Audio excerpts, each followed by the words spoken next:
डरते हैं तो सिर्फ और संविधान का उल्लंघन करने से, क्योंकि वो हमारे बाप ने बनाया है। चाहे अफसर हो, वो बाबा साहब अम्बेडकर की बदौलत वो भूल गए उसका एहसान।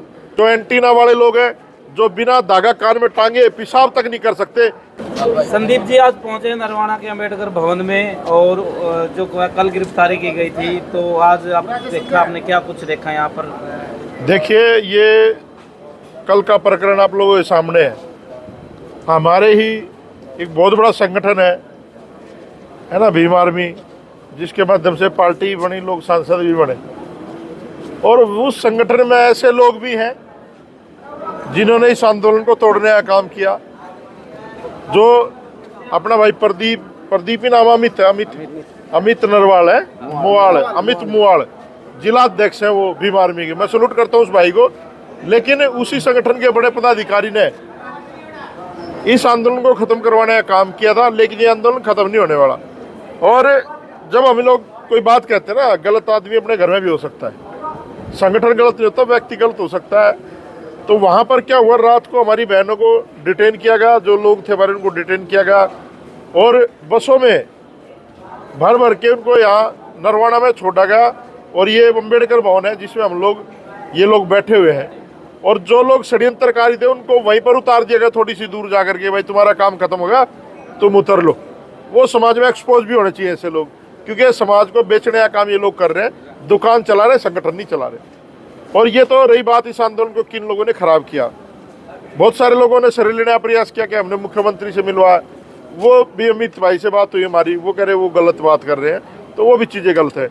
और ये जिस दिन आंदोलन शुरू हुआ था, आप पत्रकार महोदय भी थे आपके, हमने चाय भी पी थी, आपके यहाँ बैठे थे हम लोग, तो उस दिन भी हम लोग साथ में थे। और ये आंदोलन बहुत ही शांतिपूर्ण ढंग से चल रहा था, और पैदल हमारे लोग जो है ना अम्बाड़ा तक पहुँच गए थे।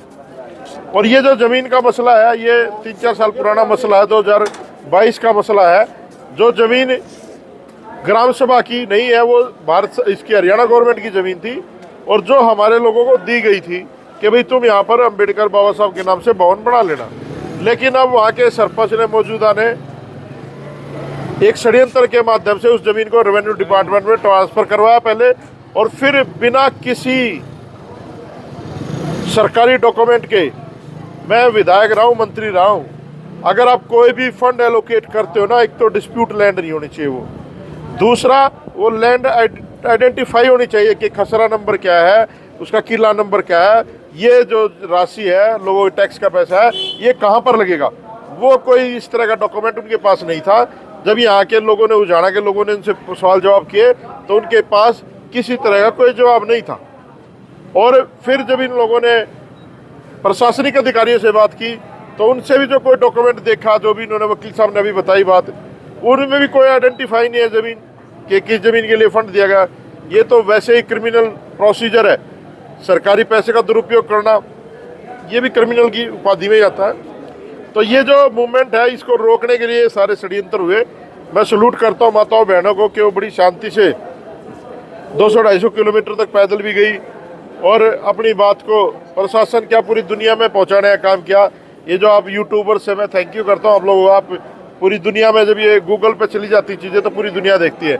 और इस भारत में लोग देख रहे हैं, जिस बाबा साहब अम्बेडकर को पूरी दुनिया सिंबल ऑफ नॉलेज, विश्व रत्न और पता नहीं किन किन उपाधियों से नवाजता है, उनके बच्चों को, उनके वंशजों को, उनके उत्तराधिकारियों को इस देश की मनवादी सरकारें किस तरह से परेशान कर रही हैं, ये भी आप लोग देख रहे हो।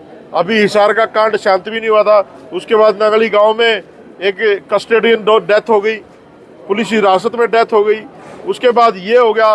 मतलब सिलसिलेवार जैसे एक लड़ी सी लगा दी हो हमारे लोगों पर अत्याचार की, वो हरियाणा में हो रहा है। और हरियाणा छोड़िए, राजस्थान में अभी एक सरकारी स्कूल की छत गिर गई, उसमें 7 बच्चे मर गए। उनमें कौन बच्चे पढ़ते हैं? हमारे ही बच्चे पढ़े। एक तरफ तो स्कूल बंद कर रहे हैं, और जो खराब है उनके नीचे बिठाया जा रहा है ताकि ये दब के कुचल के मर जाए ये लोग। तो ये लोग चाहते क्या है? अगर आप लोग युद्ध चाहते हो तो वो बता दो भाई, हम लोग वही उन्हीं के वंशज हैं, भीमा कोरे गांव, उन्हीं महारो चमारों के बच्चे हम लोग। इतने सारी पेशवाओं की सेना का राजा, हम लोग मरने मारने से नहीं डरते, लेकिन हम इसलिए अपना आंदोलन शांतिपूर्ण करते हैं क्योंकि इस देश का संविधान हमारे बाप बाबा साहब अम्बेडकर ने बनाया। इस देश का राष्ट्रपिता बाबा साहब अम्बेडकर है, और हम उस संविधान को मानने वाले हैं जो हमारे बाप ने बनाया, और जो उस संविधान की बदौलत इस देश में डेमोक्रेसी है, चाहे वो प्रधानमंत्री हो, चाहे मुख्यमंत्री हो, चाहे विधायक हो, चाहे अफसर हो, वो बाबा साहब अम्बेडकर की बदौलत है, वो भूल गए उसका एहसान। और मैं तो उन मनवादी ताकतों को भी कहता हूँ, उन स्वर्ण समाज के लोगों को भी कहता हूँ, जो एंटीना वाले लोग हैं, जो बिना धागा कान में टांगे पेशाब तक नहीं कर सकते, वो हमसे लड़ने की औकात की बात करते हैं। जिस दिन हमारे से लड़ना आ जाओ, दिन दरका जाओ, हम लोग लड़ने के तैयार हैं। हम लोग मरने के से नहीं डरते, लेकिन हम लोग डरते हैं तो सिर्फ और संविधान का उल्लंघन करने से, क्योंकि वो हमारे बाप ने बनाया है और हमारे अंदर इतने संस्कार है कि हम लोग कोई भी लड़ाई संवैधानिक ढंग से लड़ सकें। संदीप जी, जिस प्रकार से कल जो है महिलाओं को डिटेन किया गया और रात के अंधेरे में उनको छोड़ा गया, तो आपके एडवोकेट की भाषा में क्या कहेंगे पुलिस प्रशासन को? देखिए, ह्यूमन राइट्स का वायलेशन है ये, है ना, टोटली ह्यूमन राइट्स का वायलेशन है। उन पुलिस वालों के खिलाफ तो मुकदमा दर्ज होना चाहिए। ये क्रिमिनल ऑफेंस है, एक तरह से उनके ऊपर मुकदमा दर्ज होना चाहिए जो ड्यूटी पे थे।